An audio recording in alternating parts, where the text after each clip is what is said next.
How long does it take to learn this language? It's taking me so long. I really wish I could answer that question in 5 seconds, but it's going to depend on so many factors that I don't think anybody can give you an accurate answer. In general, how long does it take to learn a language? That question is really malformed because it doesn't really end. You never end learning. You never stop learning your native language.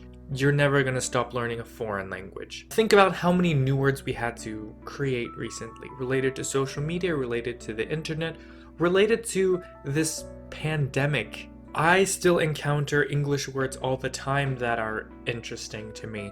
I can't think of some right now, but on the screen right now I want to put some English words that I learned recently that I thought were very interesting. And I, as a native speaker, haven't seen them until very recently. A couple weeks ago I posted a video about how to self-study a language, and in that video I mentioned it's very important to think of a goal for yourself when you're self-studying a language. I think you can answer this question if you have a goal in mind. You can answer, how long does it take for me to do something? How long does it take for me to self-introduce myself very easily? That's probably going to be 1 week or 2 weeks. Maybe one day if you're very efficient. How long is it going to take for me to talk about what I like to do?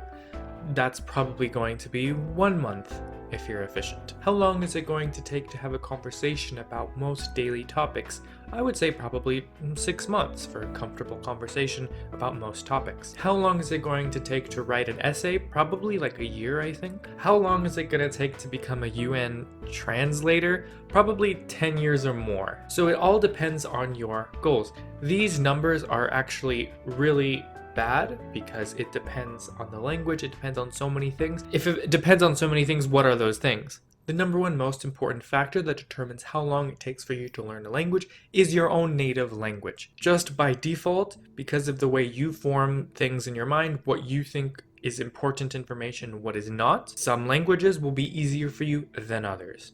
As an English speaker, French is going to be very easy, Spanish is going to be very easy, Dutch is going to be very easy, Swedish, Danish, Norwegian are going to be very easy, but let's say you are a Russian speaker. I would say Polish would be very easy for you, Serbian would be easy, Bulgarian would be very easy. If you are a Chinese speaker, I would say Japanese would be easy for you, Korean might be easy for you, Vietnamese might be easy for you, other Chinese languages might be easy for you. It's extremely relative, and it depends on the relationship between your native language and the target language. I think for me, I haven't started learning Italian. I tried learning Italian for 2 hours in a video before, but if I were to really go elbow deep into Italian, I think I would have an easy time, just because the distance between English and Italian isn't so much. That also brings me to the second important factor. It's other languages you've learned. I think if I continue this Italian example, I think Italian would be pretty easy for me because of my experience with a lot of French learning and a little bit of Spanish learning.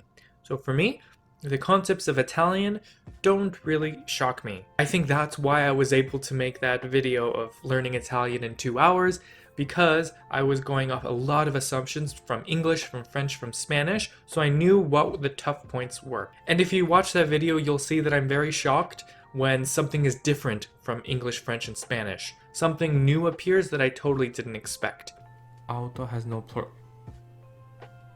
Auto has no plural? Oh my god. That happens, but that will happen less and less if you know languages that are related to your target language. I think actually related is the wrong word here. It's not that it has to be related, it just has to be close. If I wanted to learn Arabic, I don't know any language that is similar to Arabic, but I have a little bit of experience in Turkish. So some of those Arab vocab words have entered the Turkish language. Off the top of my head, I know saat is a word from Arabic. I know kitab is a word from Arabic. So some vocab words I think I could guess from the first time, just thanks to learning Turkish. Those languages are not related at all, but it gives me a little bit of an advantage. If someone is a native English speaker, a monolingual English speaker, they don't know anything else, learning Arabic is going to be very, very difficult for them. And it's going to take them a long time. Motivation is also very key when you're learning a language. If you are so excited to learn a language, it doesn't matter whether those concepts are extremely different from your native language or languages you've learned. When I was learning Korean, I had experience as a native English speaker. I learned French in high school, and Russian and Bulgarian were household languages for me. Entering Korean then, those languages didn't help me at all for Korean. There is so few loan words from those languages that it's not significant, and the structure of the language is so different. But my motivation to learn the Korean language was so high, so that didn't matter. When I saw difficult grammar points, I didn't care because I was just excited to learn. So motivation is actually, I think, even more important than native language or languages you've learned. Because if you're motivated, you're going to get that time in every day. And nothing is more important than actually using the language and actually learning and opening a book, talking to native speakers. If you're not that interested in a language, you're not going to spend time with it, it's not going to improve. So I think motivation is super important. In another video recently, I talked about languages that have very few resources. I think this is more easy to overcome if you have a lot of motivation in a language. If you're learning a language because you're so interested in the culture, it's not going to matter that there's so few resources. You're going to try, you're going to make mistakes, you're going to encounter this language a lot. If you just want to add another language to your Instagram profile, you're not going to care as much, you're not going to learn very quickly. So, how long does it take to learn a language? I think is very dependent on where you're coming from and where you want to go. For that reason, it's extremely hard to predict. In the optimized situation, if you're learning a language that's similar to your native language, similar to other languages you've learned, and you're very excited to learn, I think you can get very good maybe in a few months. You can probably sound like you've lived there for a few years, probably in a few months, because you're excited to learn,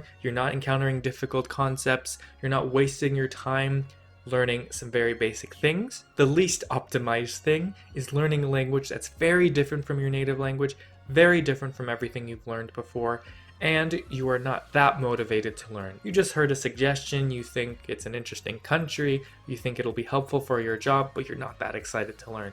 It's probably going to take you years and years and years to learn. I'm sure many language learners have that language that they kind of started but then put down because they weren't so excited about. How is that after 6 years? Have you improved a lot? Obviously no. Also, it's important to say that it doesn't matter how long you're learning. What's important is the time and quality of time you put in to those hours you do learn. If you don't do it, it won't get done.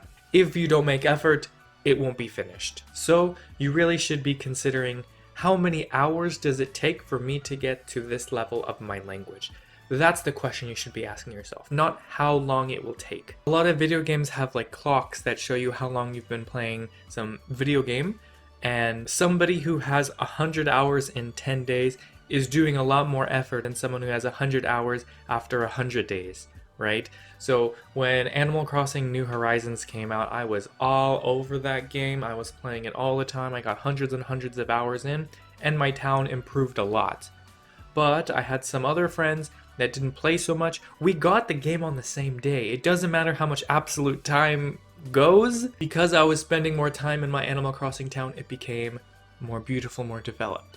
Your language is going to be the same way. You spend more time on your Japanese, it will improve. It's not going to improve just because you started it 3 years ago. So how long does it take to learn a language? Well, as much time as you're putting in. Well, that's that on that. Tell me what you think in the comments below. You guys should go visit my website. I post some language explanations every week, and I'm trying to post some bigger blog posts every 2 weeks. Next week, I'm going to drop a French explanation about some difficult French verbs and how I keep them straight in my mind, but so far you'll just see a bunch of English explanations, which may be useful for you if you are not a native English speaker. And it might even be interesting to you if you're a native English speaker, because you'll think, oh yeah, that's the difference. So check that out. Thank you for watching today. I'll see you guys in a new video very soon, okay? Mama.